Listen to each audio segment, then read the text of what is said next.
ন্যাটোর দম বন্ধ করে দিয়েছে রাশিয়া। রাশিয়ার এক আঘাতে শেষ হয়ে যাবে ন্যাটো। ৩২ দেশ একসাথে, তবুও পুতিনের ভয়ে চুপ। কোনো দেশকে বা জোটকে যুদ্ধে জড়ানোর আগে হাজারবার ভাবতে হয় দীর্ঘমেয়াদী যুদ্ধ হলে তার অর্থনীতিতে কি প্রভাব পড়বে, আর শত্রুপক্ষের শক্তির হিসাব করতে হয়।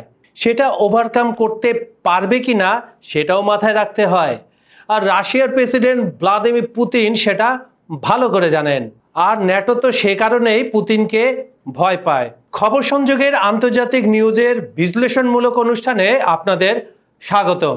আশা করছি পুরো সময়টা জুড়ে আপনারা আমাদের সঙ্গে থাকবেন। চলুন তাহলে দেরি না করে আপনাদের সঙ্গে নিয়ে রাশিয়া আর ন্যাটোর দেশগুলোতে ঘুরে আসি। আর আপনাদের সঙ্গে আমি থাকব কাজল হায়দার। বিশ্বের সবচেয়ে বড় সামরিক জোট ন্যাটো, ৩২ দেশ এক ছাতার নিচে, হাতে লাখ লাখ সেনা, আকাশে আধুনিক যুদ্ধ বিমান আর সাগরে পারমাণবিক সাবমেরিন বহর। দর্শক, শোনার পর কি মনে হবে? এ জোটকে ভয় পাওয়ার মতো শক্তি আর কেউ নেই। কিন্তু আশ্চর্য ব্যাপার হলো, মাত্র এক দেশ, এক লিডার, রাশিয়ার পুতিনের নাম উচ্চারণ হতে কেঁপে ওঠে এই বিশাল জোট, যাকে আমরা ন্যাটো বলে চিনি। রাশিয়ার সামরিক শক্তি শুধু সেনা বা অস্ত্রে সীমাবদ্ধ নয়, তাদের আছে পরমাণু অস্ত্র ভাণ্ডার, যেগুলো পৃথিবী ধ্বংস করে দেওয়ার মতো ক্ষমতাধর। 2025 পর্যন্ত রাশিয়ার হাতে 5500-র বেশি পারমাণবিক ওয়ারহেড রয়েছে। ন্যাটো জানে, যদি মস্কো একবার ট্রিগার টিপে দেয় তাহলে ইউরোপের অর্ধেক মানচিত্র মুহূর্তেই বদলে যেতে পারে। ইউক্রেন যুদ্ধেই তার প্রমাণ। ন্যাটো পরোক্ষভাবে অস্ত্র সহায়তা দিলেও সরাসরি যুদ্ধ করতে ভয় পেয়েছে। কেন? $মিলিয়ন প্রশ্ন। কেন? কারণ সরাসরি রাশিয়ার মুখোমুখি হওয়া মানেই বিশ্বযুদ্ধের ঝুঁকি। এই ভয়ের কারণেই আজও ন্যাটোর ৩২ দেশ একসাথে বৈঠক, বিবৃতি আর সতর্কবার্তা দিয়েই নিজেদের সীমাবদ্ধ রেখেছে।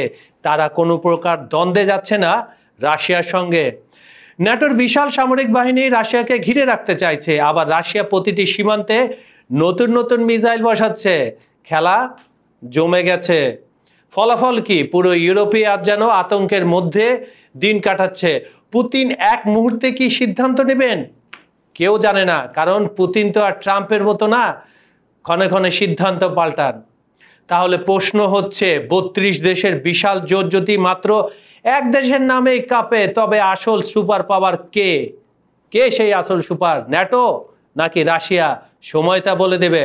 সুপ্রিয় দর্শক, আমাদের সঙ্গে এতক্ষণ ছিলেন, এজন্য আপনাদের প্রতি কৃতজ্ঞতা। আমাদের ভিডিওগুলো লাইক, কমেন্ট ও শেয়ার করবেন। আর এই ধরনের অনুষ্ঠান যদি আরও দেখতে চান আমাদের কমেন্টে জানান, আমরা সেই অনুযায়ী এপিসোড করব। আজ এখানেই বিদায় নিচ্ছি। আবার দেখা হবে আগামীকাল ঠিক একই সময়ে। ভালো থাকবেন, সুস্থ থাকবেন। ধন্যবাদ সবাইকে।